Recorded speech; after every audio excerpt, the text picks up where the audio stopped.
بسم الله الرحمن الرحیم. سواتۍ ملالۍ ته ټول پښتانه په غوسه دي او د هغوی غبرګونونه یې راپارولي. نن درته د ملالۍ په اړه خپل مطلب لرم. هیله ده ویډیو تر پایه وګورئ او د داسې جالب معلوماتو لپاره سحر میډیا چینل سبسکرایب کړئ.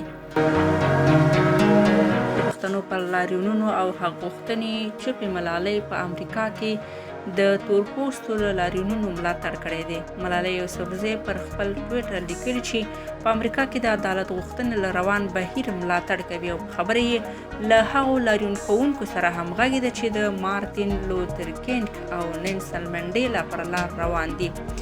ملالۍ یوسفزۍ داسې مهال دغه څرګندونې کړې دي چې د پښتنو ځانګړې توګه د پښتون ژغورنې له حقوقو په دفاع تل چوپه وه او په ټولنیزو رسنیو کې له سختو نیوکو سره مخ شوې ده. ملالۍ یوسفزۍ د سولې نوبل جایزه ګټلې ده، خو تر ډیره یې له خپلو وګړو د دفاع پر ځای د بهرنیانو ملاتړ کړی دی. له همدې امله تل په ټولنیزو رسنیو کې پر نوموړي نیوکې کیږي او د ټولنیزو رسنیو کارکوونکي وایي چې هغه په رښتینې معنا یوه بشرپاله نه ده، بلکې خپلو ګټو ته په کتو دریځ اختیاروي.